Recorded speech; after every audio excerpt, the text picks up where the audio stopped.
It is Sunday evening once again, and that means it's time for another live recording of the Auburn Experience podcast. We have got episode 97 coming your way.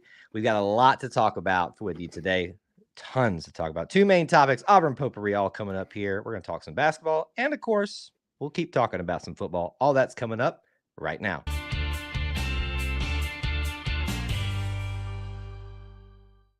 David Housel described it best. We are living the whole of the Auburn experience. You can quantify it, you can qualify it through a variety of methods: time, people, places, things, and experiences.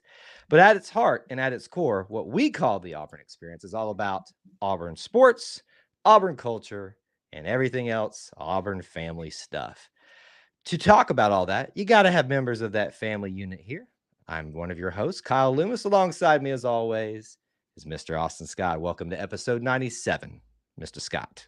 97. We're getting closer and closer and closer to the big 100, Kyle. I know it's one of those things. It feels so daunting, like you almost have to pull something off amazing for that. But in the same token, you almost like, are we really at? I can't believe that we're almost at episode 100. It just feels like yesterday that you and I finally agreed to start doing this on a regular basis. And somehow, some way, we've maintained it. Finally agreed is correct. If people only knew how long we talked about it before it actually came to fruition. Well, it's partly on me, and I get these ideas all the time, and sometimes it takes me a minute just to follow through with them and making schedules align and all that kind of stuff. But hey, we're here, episode 97. That's right, episode 97 after a bye week. Oh, nice little weekend to relax and just check out the rest of the college football landscape. Can we just say bye to bye weeks? It's just lame. I hate, and we had 2 of them this year. Like, can we just? I'm so upset. First of all, I'm sorry. Give me a rant to start. Here we go. I'm so upset that we had 5 straight home games in the scorching heat of September. No. Yes, the scorching heat of September. But not only that, and not meaning we're not going to see October at all, which is this amazing weather we've got right now for Auburn, but also 2 bye weeks. Can I get any more worse of a scheduling nightmare for myself in this one? I know I shouldn't be this upset about it, folks. There are much greater things in life going on right now. I'm very blessed, but I cannot stand five games in a row, but also 2 dang bye weeks. Say bye to the bye weeks. Okay, I'm done. Let's get into Auburn potpourri and start talking about some of these things that happened this week. We got some cool things to talk about. I think one of the most obvious things, if we don't start the show by talking about it, is commitments and what continues to be an amazing 2025 class for the Auburn football team. Your next commitment is wide receiver, another flip, Sam Turner from Georgia Tech. We wrecked Tech, Austin. How does it feel? Well, I've been on the show and publicly said I would like to bring back wrecking Tech more often on the field. But the recruiting circuit will have to do with Sam Turner, the receiver, flips from Georgia Tech to Auburn. Another one that I think we've had people kind of on the know about recently and just waiting for it to finally be finalized. But he finally does, and super exciting. You mentioned it, another flip. It feels like that is Hugh Freeze's bread and butter when it comes to recruiting is letting these guys know that you might have your decision made, but I'm going to show you what Auburn's all about. And he continues to just do that very well. So really exciting. Love to have another talented receiver to this already young, talented receiving room next year.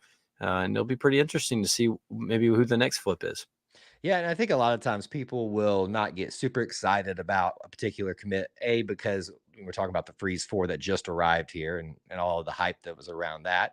And so it's not maybe as exciting of a wide receiver room this year just because of the amount that was brought in last week. But what you're seeing is another opportunity for someone to kind of come in here and work behind, at least to start off with, what we would assume some of those core 3 or 4 that have already started playing for Auburn, alongside some others. Derek Smith is another wide receiver commit in this class. So you may not have the most exciting class for wide receivers this year. I don't know. It's not done yet, but this is another piece in the puzzle. But I loved what you brought up was the flip factor. I mean, we're talking about flips from Georgia Tech, Georgia, Alabama, Michigan. There's another state in that, or there's another school in that rivalry that may be on the Hmm. table for something like that. Penn State. Who am I forgetting? There's several Notre others at this Dame. point. Notre Dame at this point. You could throw not for this cycle, but like last year, Keldrick Falk. And I know I'm missing a ton of other flips that have happened for Auburn football under Hugh Freeze. So just another cap or feather in the cap, I guess I should say it that way, for Hugh Freeze and what he's been able to do most in his most successful way of starting here for the Tigers on the recruiting front. And Sam Turner is another piece to that puzzle. Let's move off sports for just a little bit and recognize this is a somber note, but someone that is extremely, extremely important to the Auburn experience. A figure that now, with her passing, obviously leaves a hole in our orange and blue hearts, but her legacy is well covered here Hmm. from her time here at Auburn, what she represents, what her namesake and an award that's given out is provide, and that's Miss Leah Rawls Atkins, who just passed away this weekend. Some of you may recognize the name, some of you may not. You'll most probably recognize it from the Lee Rawls Atkins Award, which is presented annually for excellence in academics and athletics to a student athlete who models leadership, integrity, and courage in the highest, and is the highest honor for an Auburn female student athlete that can they receive. So obviously, a great impact on female athletics here at Auburn. But as a whole, I mean, if you go back and read this lady's history, you're talking about Alabama Sports Hall of Fame as a water skier. Yes. That threw me for a loop, Austin. I did not know that was part of her history. Were you aware of that? No, I not as water skiing. I knew that she was. I had heard she was the first female inducted in Alabama high school or Alabama Sports Hall of Fame. Did you know she was the first person to get her doctorate from Auburn University? I did not know that. Uh, an icon. I went back when we decided we were going to bring her up on the show, and I thought that she might have been my commencement speaker when I graduated. She was not, but she was the year before I graduated, and I remember it because I remember thinking that has to be an incredible one, and I was sad to miss it. But sad to hear of her death. An Auburn icon, no doubt, and someone that her name has already been immortalized at Auburn with the award and all her other achievements. And there's no doubt that it will continue to be that way, even now that she's passed away. Yeah, obviously sad, but we continue to honor her. You know, she was an amazing history buff. I mean, her connections here at Auburn are vast, but connections to Suge and Yes. some of her family who worked for Suge and all that kind of stuff. So, I mean, you're talking about someone who's not just the namesake of an award, but is probably one of the bigger connected tissues here at Auburn. And even though they're gone, obviously their legacy continues on. And as long as we continue to bring these people up, talk Right. about them, it continues to build upon the experience that's already been laid by her and broaden the Auburn experience as we like to talk about it here. So obviously sad to hear, thinking about her family, her friends, all loved ones. But obviously we hope that they feel honored in the way that the Auburn family has responded in talking about Miss Leah Rawls Atkins. And obviously we will miss her. Let's talk a little bit about some people in the pros. Well, that used to be in the pros, I guess. Yes. Can we? Okay, we're talking about Cam Newton, and we're talking about the news that came out for him this week that he is going to be joining First Take, or already has joined First Take with Stephen A. Smith. And I believe I've always try to pronounce this lady's Molly Quorum. I'll go with it.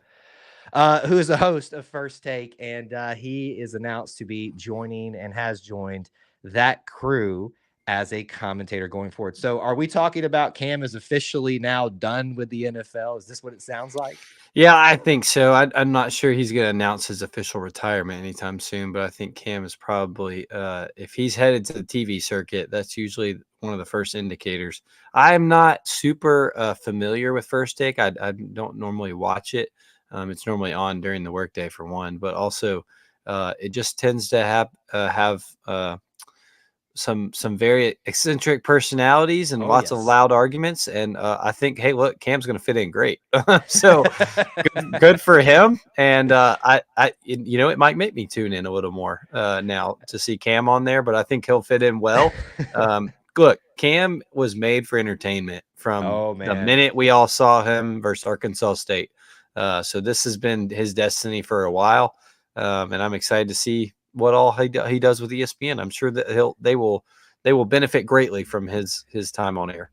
The main thing I know from First Take, Stephen A. Smith, is obviously the loud arguments that he often got into, and and whatever program he's on for ESPN. Yes. This does feel like a good fit for Cam, given what we have seen him doing. He's been on he's done his own podcast, I think, or been part of several podcasts. He's streaming NCAA games. I've seen that a lot. So obviously this feels like an unofficial, but pretty much official step into post NFL play. What we always talk about, put Auburn on something, attach Auburn to something, and they will flock to it. So we'll see if that holds true here, Austin. I mean, even you said you might give it a look just because Cam's there. I might too. We'll see. But we do love our Cam Newton. Hope he does well. We might be talking about the next Charles Barkley. I don't know. Who knows? Who knows? That's true. The path has been laid for former Auburn greats who do well on television. So we'll see.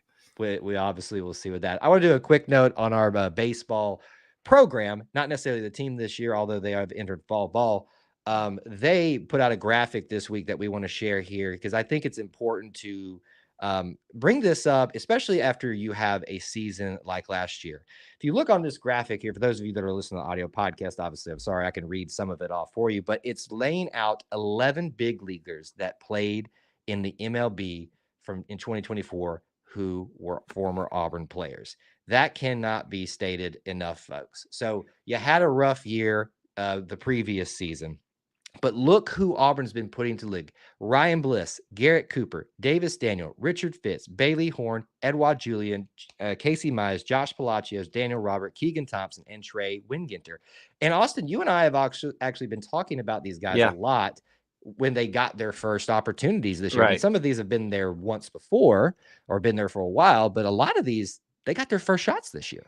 Yeah, I count 3, maybe 4. I can't remember if Davis Daniel, this was his year 1 or not. But we talked about it the last time. I think the last one to come up was Richard Fitz with the Red Sox toward the end of the year. It felt like we were bringing this up regularly and that it was just a matter of time before. I'm glad they didn't update the amount of major league players or amount of Auburn Tigers in the Major League Baseball on the board, on the wall in the back every time, because it would have been useless. We've got to go up by like 5 now. And so it's really awesome to see that, really cool to see the athletic department acknowledge that and honor that, because, hey, that only helps Butch Thompson continue to bring in some studs and get this thing back to where it needs to be. Come play for Auburn baseball, and clearly we will get you to the MLB, especially under Butch Thompson. So it means that even after a rough year, you can have a lot to look forward to on this program. As a final note in Auburn Potpourri, we always want to give you updates on what's been happening in the other sports, volleyball and soccer, especially, who have been going on right now. Soccer is currently at 12-1-2, having a tie with Bama. That was rough.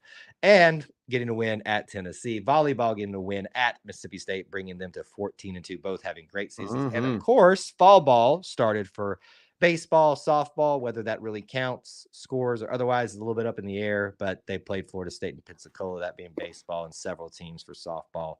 Hey, it's here. We're going to be talking about them a lot more as we get closer and closer to spring. That's going to do it for Auburn Potpourri. Let's move into our main topics tonight.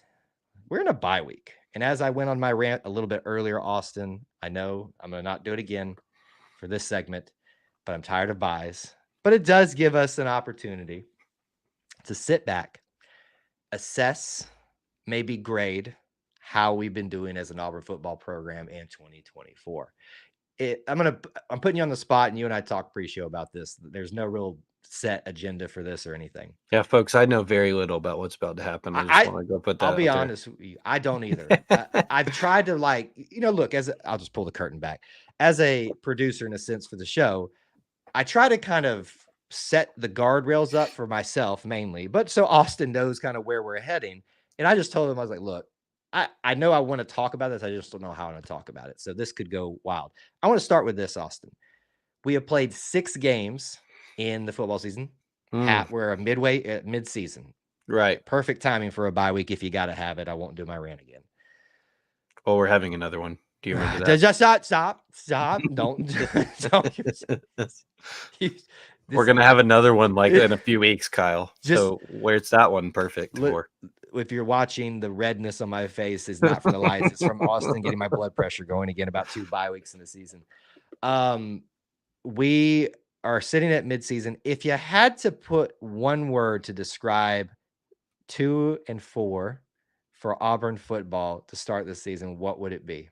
One word? Is that what you said? One word.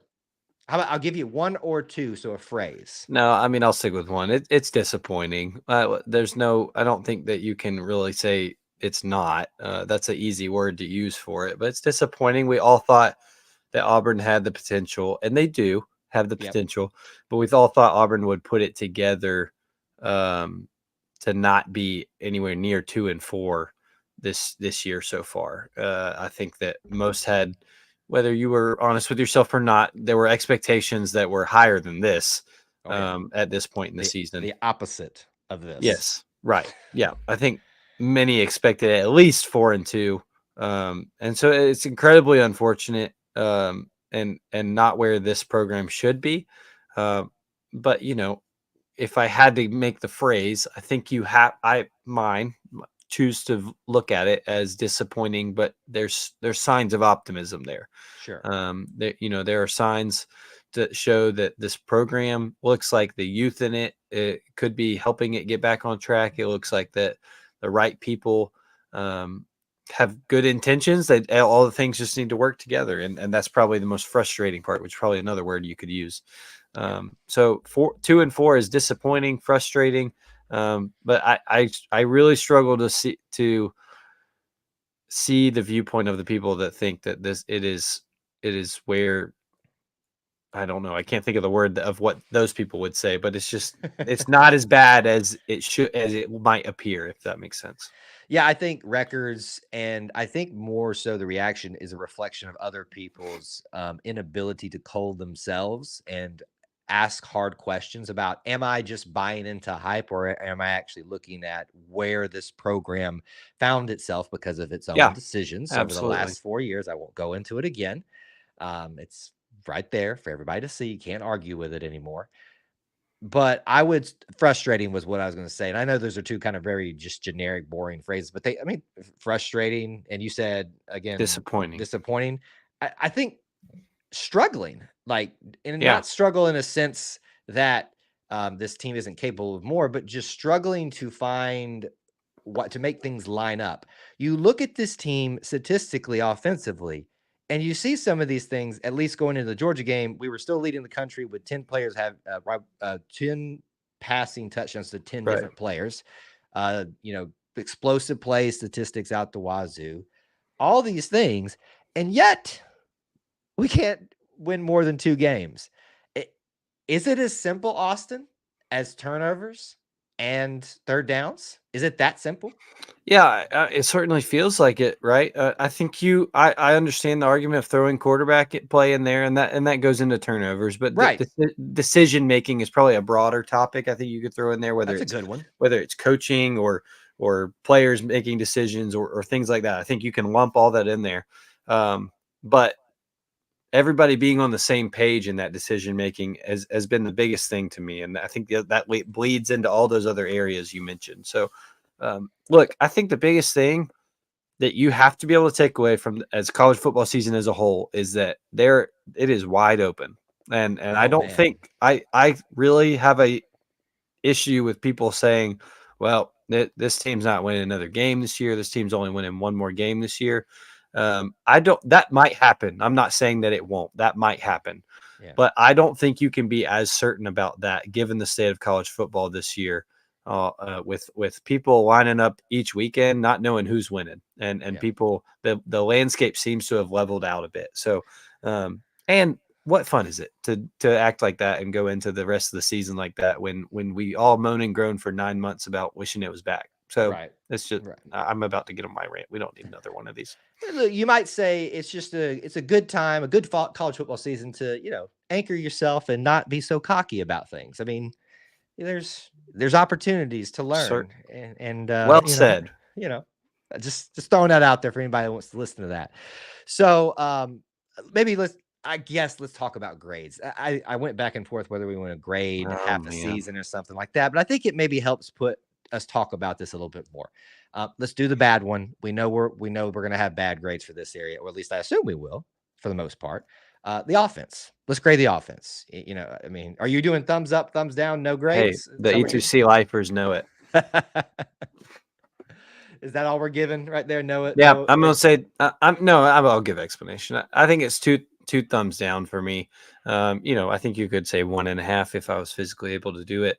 I don't think it's been dreadful.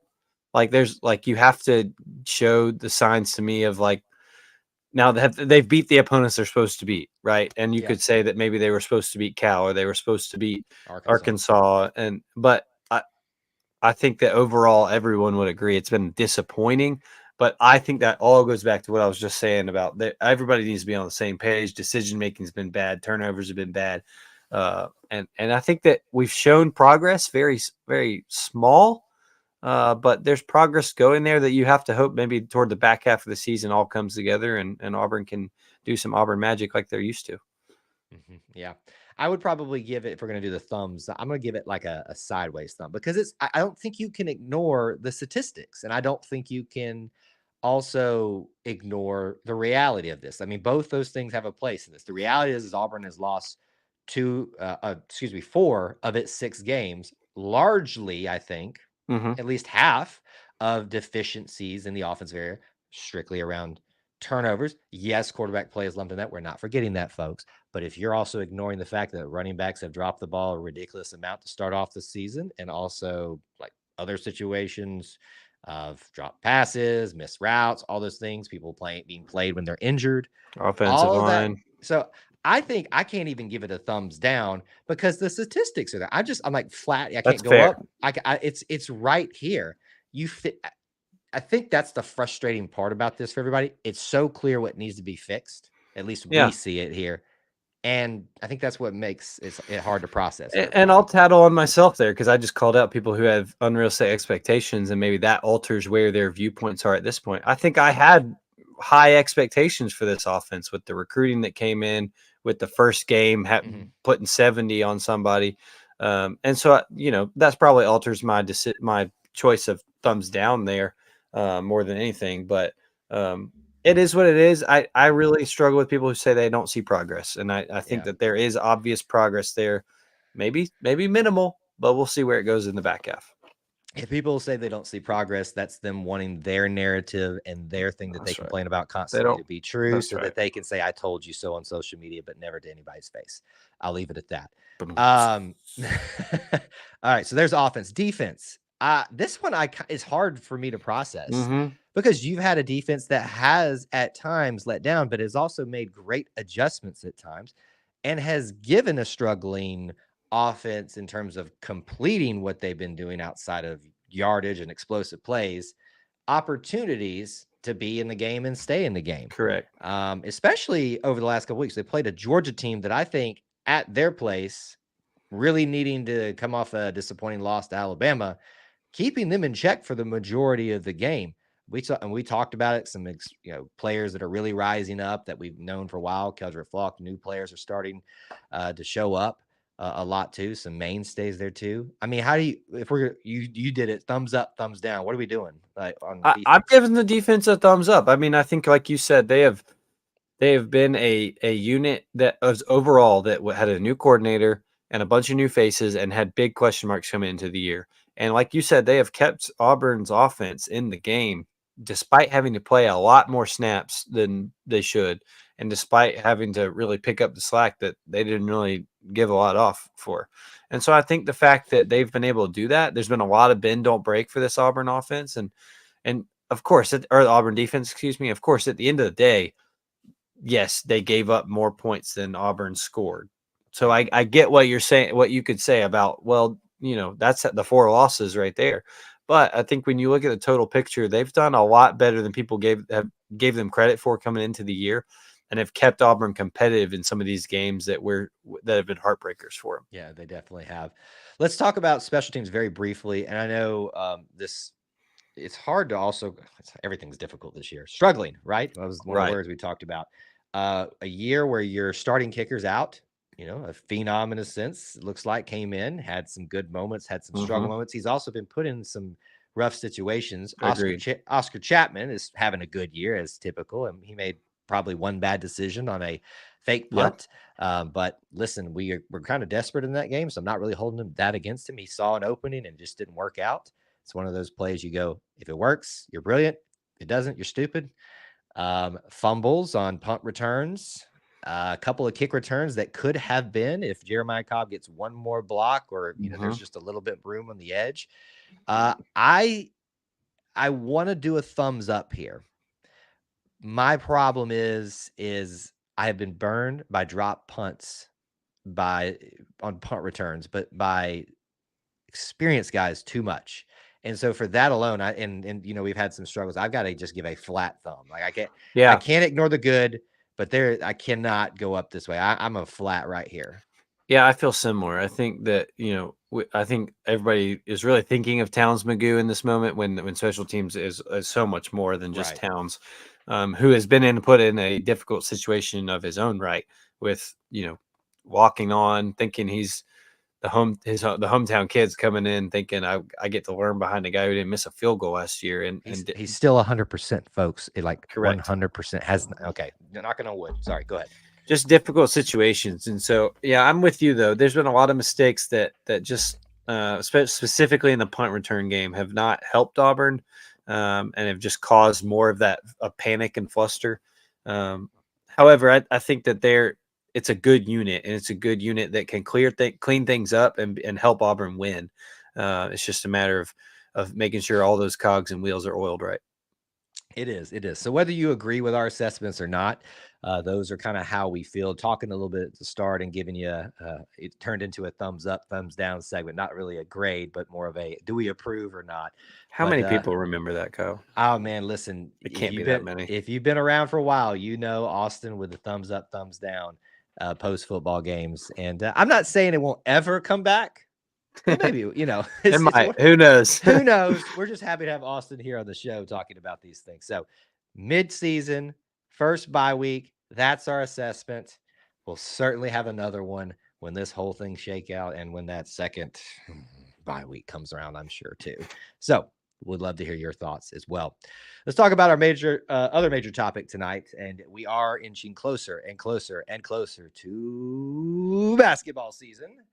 But the wintertime is more than just basketball season. There is so much going on. Not only are you having overlap with things like football to some degree, and volleyball goes a little bit, but soccer stops like about if you don't make it too far in the tournament, Halloween time, all that kind of stuff.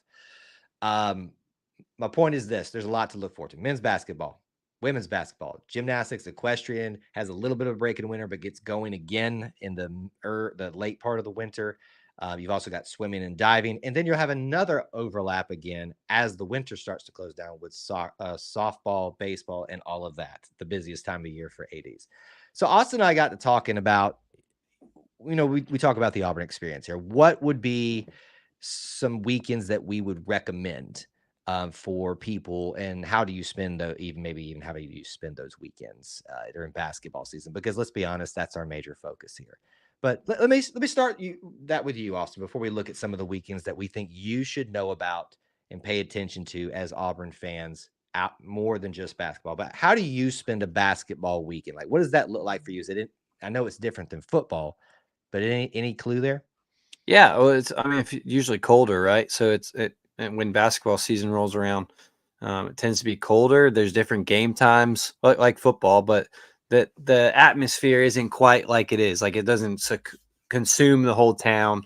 But it should. So it definitely should, and definitely could on some of these weekends that we're gonna mention. So yes. I don't know. I love to be able to just like take in the students lining up. I love to be able to take in when it's a bigger game and students are going to spend the whole day or even the night before out there.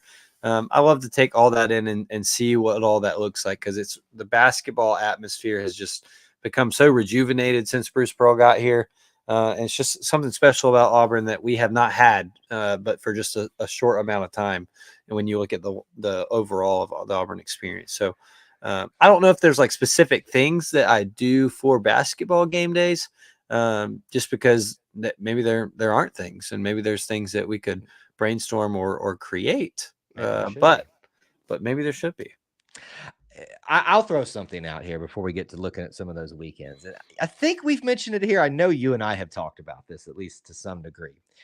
I think there is opportunities on some of these weekends in the winter to create a somewhat football-like atmosphere. The reality is you fit 88,000 in Jordan-Hare. I forget the attendance capacity of Neville. Like 9.5, something like that. 9, almost 10,000. Okay. So we're There we talking, go. a big drop off there. So just that alone is going to limit the amount that come into town. But there's other things to do, like we're going to talk about gymnastics, women basketball, and those aren't on the same day either. And swimming and diving sometimes in town. There's a couple opportunities for that. You could have a reason to come to town, even if you didn't have a ticket, if there was an organization around maybe showing the game, not in, obviously there's going to be tickets. You go into the games for the men's basketball games. But I don't know, for a certain event they seem to do every year with a camp out, they put a giant screen out there in the green space. Sure. Why not put it out there and let those that want to come to town and quote unquote tailgate, watch it outside in the cold, in the elements? I would do it because I think that would just be a great time.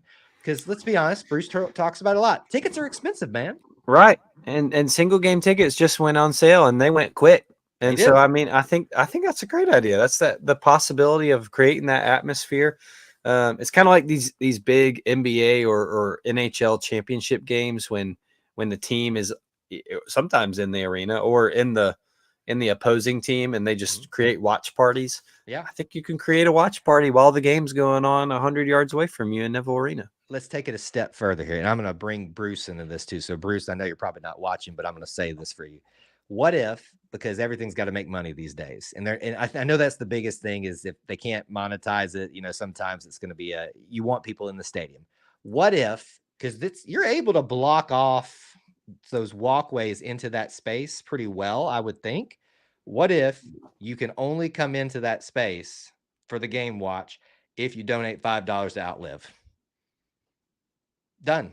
Right there. That's all you got to do. $5. I like it. You come in, you brave the elements. There's no guarantee. You can bring a chair into as well if you want to. I don't know, something like that. You watch the game outside when everybody comes out of the arena. If there's a win, everybody's just going nuts, crazy. We all go to Toomer's Corner together. You've got something special like there. And there's already people that came into town for gymnastics. And then some might even stay over, as they are starting to do already, for women's basketball the next day. Let's not even get into my rant about how they should be on the exact same day, and we should have a full day's worth of events in Neville Arena. But anyway, I know that's another rant. I think Kyle wants Rhett Hobart and his team to pay attention. I think I do. And I know a lot of this is out of their control because there are scheduling things they can't control and things like that. To me, it's such a money-making opportunity. To me, it's such a community building opportunity. And the problem that is arising is basketball games are just getting way too hard to get tickets to or expensive. Sure. Yeah. And you can create opportunities to be in Auburn, help the university, help the city, help a cause, and still continue to build this crazy atmosphere that maybe College Game Day does their first show for the basketball version outside. Oh. I'm done. Okay. I think it'd be great. And I think that I remember this being talked about a little bit, like after Pearlville, Jungle Village, whatever you want to call it, or whatever Coach Pearl wants us to call it, back the first time, was that because it got so mucky, right? Like it got so muddy and gross out there. And that I would love to see that area kind of be revamped for that, what Kyle's talking about, as being more of a hosting site. And be more not family friendly. It's already family friendly, but be more friendly to people gathering and people coming just for the atmosphere, not specifically the game. So maybe that's all in the future. Maybe look, when Neville Arena was built, let's be honest, when Neville Arena was built and it was the village and the whole courtyard out there, nobody was building it with the plans of there being thousands of college kids deciding to camp out on random nights out there. Right. So it can evolve. It can change. Who knows? By the way, if you ever want to see those videos, including the first one, we got them up for you on the YouTube channel of what it looked like Woodstock out there. I could not believe my eyes, all that stuff. So just quick plug, if you're ever interested in that stuff, content's up on the YouTube channel. It's one of my favorite parts.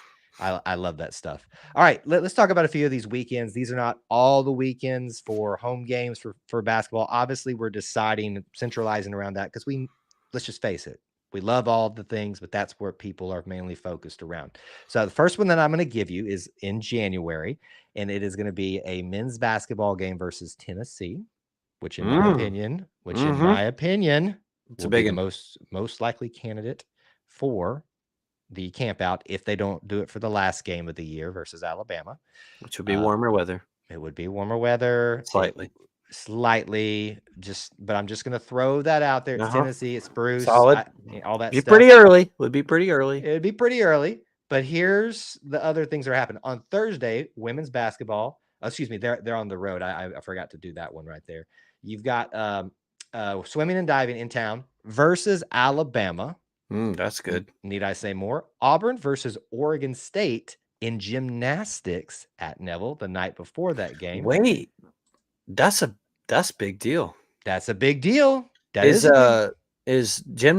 USA Gymnast still on Oregon State's team? I don't know, but Jade Carey, I think she is. But if she's not, you're seeing. How many times we talk about Oregon State coming to see Auburn gymnastics? Big time matchup. So there's that, and then Sunday, women's basketball versus Florida with a team and a program that's on the rise. That might be your best weekend for just winter sports for Auburn. Period.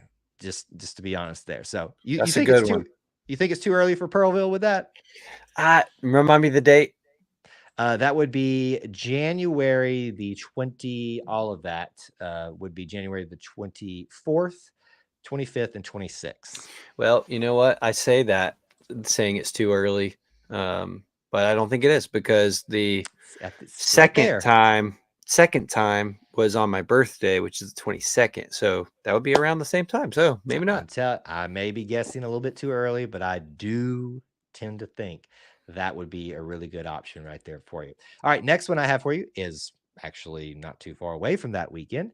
We're looking at the weekend, kind of, because we're extending into Thursday again, of February the 6th, 7th, 8th, and that'll be it. There's nothing on Sunday. But Thursday, women's basketball versus Texas A&M. You've got Friday with swimming and diving. They're doing an all-invite thing. It's like these so you can get qualified for stuff, but that's another opportunity to get out of maybe cold weather, go in and see this amazing aquatic center that we have. That'll be happening for a couple of days. Equestrian will be in town for Minnesota Crookston. That's if you haven't been out there. That's a whole school. Wait, that's one school. That's Minnesota Crookston. I'm making sure I'm pronouncing that right. That is correct. What in the world? What in the world? Gymnastics versus Georgia. Oh, yeah. Big one. Big one. Men's basketball versus Florida. The return of the prodigal son, Coach Golden comes back. I know we've played him several times, beat him for the SEC championship. It's still a cool storyline. That's a great story. It is. So that to me is obviously a good option there. I got one more for you in our segment. I think it was, maybe I don't actually, because I think I may have had those mixed up. I think it's in March, but this would be good if it ended up being that way for you. That actually might be it there, because a lot of the other things are spread out. Like you've got the Alabama game and the very beginning of March, which I think may be, a good option for Pearlville as well. Jungle Village. I keep messing that up. You know what? That is spring break though. So they won't do it. I bet they won't. So, and it's a 1:00 game. So if they want to do college game day for that, they're going to not. It's a whole mess. It's a whole mess. You got to have a night. I'm telling you, the Tennessee game is the best option, just given the fact of what else is going on that weekend. It's a night game. And look, like being out there freezing your behind off, that's part of the experience. Like it is. Nobody wants to do it when it's comfortable. That's part of the experience. Each one of those, except for the first one, I've had no benefit because I only got into that Kentucky game for that first one. The other two, I froze out there with the students because I wanted to capture the moments. I went to bed somewhere warm, but they did not. But I was why? Because you got a degree and you are allowed to go to bed and go somewhere warm. They need to stick it out there and enjoy it all. Listen, we paved the way for you. We used to walk in to Auburn Arena because it was Auburn Arena back then, and not have to wait out there because that's how bad things were. Literally could walk in and sit dead center in the court, not have to worry about anything. Now y'all have to camp out to get seats. Camp out and have a great time. It's going to be fun. Either way, no matter whether you're excited about that or. Those are good weekends, Kyle. I like both of those. If you had to pick basketball. one, because you'll let's be honest, folks, Kyle's going to be at both of those. But if you had to pick one of those weekends, the only one you can make, which one are you doing? See, You it's get got to to go to be. everything. We give you a free unlimited pass for the weekend, so you get to Oh, go then to I'm going to the everything. January one.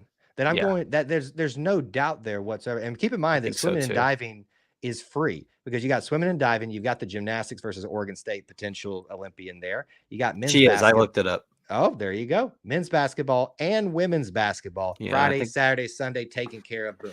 I think that's the weekend you don't want to miss, folks. That's the one. That's the one. So Find your hotel rooms now. that's your recommendations from us. You choose what you do with it. And maybe one day we'll be talking about some really big game day atmosphere that was developed, not just for men's basketball, but for women's basketball, for gymnastics, for equestrian, swimming and diving, all those winter sports that collide together. Either way, I love talking about Auburn and the Auburn experience, and those type of things get me just jammed up, jelly tight. That'll do it for episode 97 of the Auburn Experience podcast. You can keep up with me if you'd like to on X at Kyle Loomis 24. Where can they find you? Yeah, at Austin G. Scott, X, Instagram. Hit me up. Thank you guys so much for tuning in and hanging out with us for episode 97. And until we talk to you again, War Eagle. War Eagle.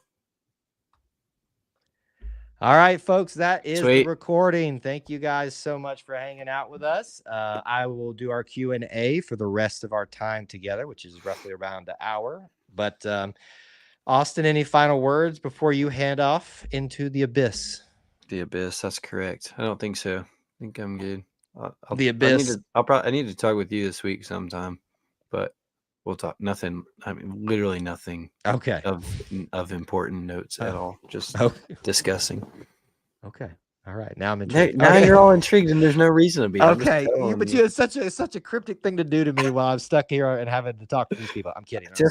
We talk every week, and so I'm saying it's good for my soul. I need to talk to you this week.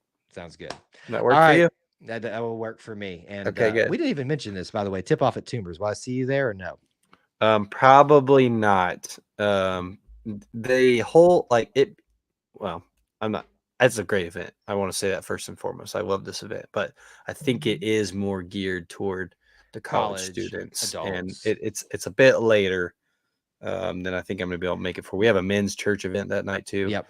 That I'm prioritizing. So I hope to see great content from it.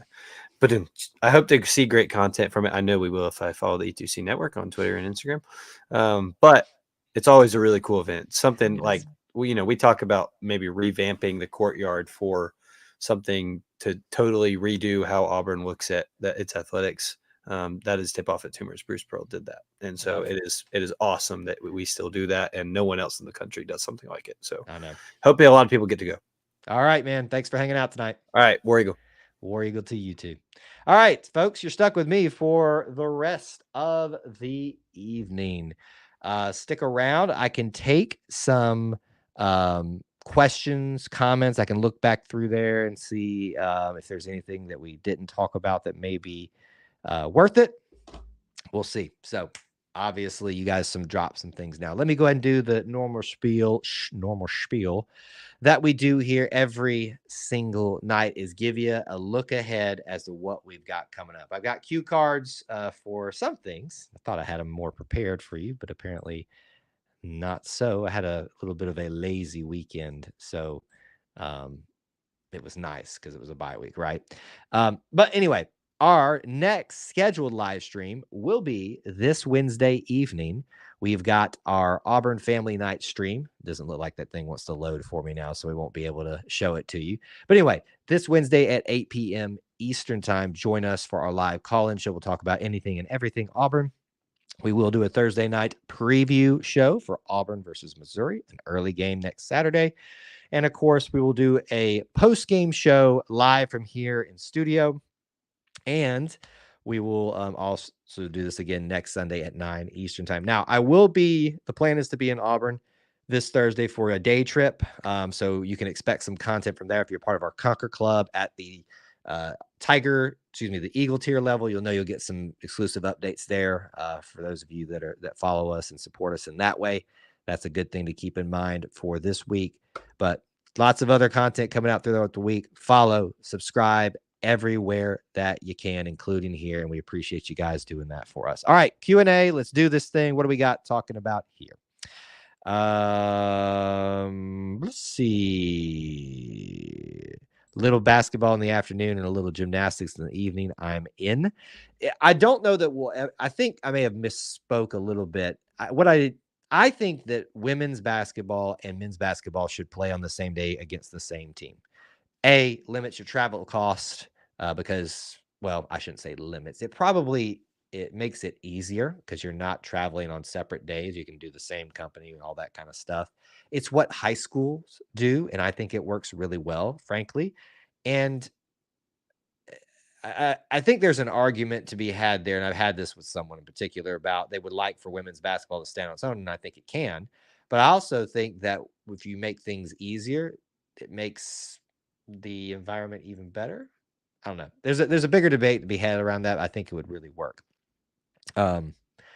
Gymnastics, I don't know that you could not do all of that on the same day because you'd have to get the floor redone or opened up and all that stuff. It just doesn't work that way. So, but if you can start the weekend on a Friday with gymnastics and then in the morning do either men's first, women's second, or women's first and men's second, I don't care. I think it would work really, really well. Baseball had 2 big wins yesterday. So David, we did talk about this in the early part of Auburn Potpourri, but here's the thing. If you go and look at the social media, it's hard to tell exactly what happened because there's 2 finals graphics, but it appears that it's in the same game from our limited resources on that. But they did write some articles about it, and we probably could have dove a little bit deeper into those. Here's what we know is they did well against Florida State. And I did have a idea at one point that we might travel down to Pensacola to go to those on this bye weekend. Thankful we didn't because we thought this weekend was going to be like our completely free weekend. We ended up having our family swap their plans to come hang out with us this weekend, which was great regardless. And it worked out better, obviously, in the grand scheme of things. So I'm glad we didn't end up going as much as I would have loved to have gone down there. It'd been cool to be near the beach, watch some games. I'm sure the weather was nice down there this time of year. 2 7 innings, I think, is what we saw too, but it was a little bit confusing how it was posted and shared in our limited knowledge and access of it. But off to a great fall ball start for them. Let's see here. What else was talked about? Anything else that you guys would like to discuss? Post it in the chat right now. Yeah, I think like we were talking about during the stream, here's the reality, folks. We live in a world where you got to monetize, you got to monetize, you got to monetize. And I know some of y'all hate that. I hate it in a sense, but the reality is it's going to happen. So why not make it something that if you're going to monetize it, make it super cheap and for a better cause. Like, don't even monetize it for yourself, monetize it for others. If you do that, you will fill that courtyard up and keep it family friendly, all that stuff. Don't serve beer and alcohol out there. Just everybody can come out here who wants to brave the elements, watch on the big screen they put out there for Jungle Village, and watch the game afterwards as everybody can just hoop and holler, go to Toomer's Corner, all that stuff. And then the town's open to you. You might even get people to tailgate. I think it would work really, really well. Am I going to holiday hoopsgiving? At this current time, I'm not, simply because I don't have a ticket yet, but I am considering going, yes. That's my plan because it's the closest game to me, actually. Yeah, it would be. Even Athens would be a little bit further. But I don't have a ticket as of this time. And it'll depend on my schedule and some other things, but I would like to go to that game. I will be at the FAU game, the exhibition game, in a couple weeks, the Vanderbilt weekend. I do have a ticket to that to go and see that. And that's for charity too. So I think that's a great cause. Do you think we still make a bowl game? At this time, I don't think so because of and we're talking about football, obviously, because of what is most likely to happen. What is most likely to happen based off what we currently know is that Auburn will lose the rest of its away games and has the better potential to win all of its home games, which only gives us 5 wins. Now, if Auburn does something incredible and gets 2 wins in a row, like gets a 1 win, that changes things. If they get 2 wins in a row here next, then that drastically changes things again, because at that point, all you would have to do is beat La Mo and beat either Texas A&M or Vanderbilt. Both not easy. I know that's weird to say. Vanderbilt's not easy. And then you're bowl eligible. But I don't think that it's going to happen. And I think some of y'all need to prepare yourself for that.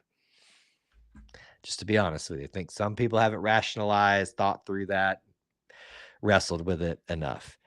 We will make a low tier bowl game. Write it down. At this point, the way the season started, we better be thankful we got into any bowl game. And I think a lot of you probably hold the opinion that why does it matter? And they don't care. Some of them do care, actually. And I think any experience is good experience. You run the risk of injuries, things like that. Yes. But I think it's worth it. And I think it's another opportunity for the Auburn family to show out, not just in the viewership of the game, but the people that attend, how we travel, all that kind of stuff. We do a pretty good, a dang good job of that. I think if that setup as far as using a big screen to fund charity, they should expand it to football as well. But and I hear you, WT, on that. That would get out of control, because let's be honest, most people that would want to attend that are going to be already on their tailgating in a certain way. you know, that would not turn into a family event when it's lower crowds. And my goal and my hope is that this would create somewhat of a tailgate opportunity for basketball weekends, but it would never become anything bigger than that. It just would be easier to contain and stuff like that. You will never see that for football because the money is made in that stadium, and they would never give a reason to not be in that stadium. Same thing could be said for basketball too. It's just never going to happen. Bowl game's still valuable for extra work and as a thanks for players for playing their hearts out. It's a good way to think about it. They get gifts, all that kind of stuff. And all that, I guess that doesn't really matter these days in NIL world, but maybe some of them like it from the bowl sponsors, corporate sponsors, all that kind of stuff. Opportunities to be on TV. For some of these players that didn't get to play as much this season, that's their chance to go out there and show what they can do to prove their coaches wrong, and show the fans what they can do too. And look, hey, just from a business decision, if you're thinking about transferring, that's an opportunity for you to sell yourself to another team too. I hate it, but it's the reality and the world that we all live in. And that can be tough. How many seniors will we have graduate this year? Well, I don't know their grades, but I would assume most of them, if not all, are going to graduate that plan to complete their studies and not transfer out. I don't know the answer to that question. I think it's somewhere in the media guide we get each week for each game. So I will do a quick scan this week and try to see if I can locate that. I could probably answer how many seniors we have, not how many that will graduate, because think about, I think we're done with COVID years, but think about, red shirts and medical red shirts and graduate transfers. It just can get crazy. Did I see the stat that Auburn football has the most freshman snaps of any team this year? I did not see it, but that does not surprise me. I mean, we're talking about let's kind of quantify a few of those if we can, if I can do it from memory. Let's see. You have got, if you count like guys like Tyler Johnson, who I think is a redshirt freshman. I don't know if this is true freshman versus red freshman versus redshirt freshman. There's that kind of angle too. But you got Cam Coleman, Perry Thompson, Malcolm Simmons right there off the top alone. Hank Brown would be a red shirt freshman, I guess. That's in the equation as well. On defense, Kinsley Lador Faustin, I think is how you say it. You got him, Jay Crawford. Who else is in there that I'm not thinking of? Sylvester Smith would be a redshirt freshman, I think. Demarcus Riddick, Malik Blockton. So there's a bunch of names right there that, if I got all of them correct on their years, that makes a lot of sense with that stat. So it's a great point to bring out about our assessment of how this team has done halfway through the season and some reasons for why some of those results happen. Not making excuses, just talking about the reality of it. But it does mean that the dividends may come this year or years to come by playing this many freshmen. Good point to bring up, and probably a good one to end on. All right, folks, I appreciate you being here. The audio version of this show will be available pretty much soon after this.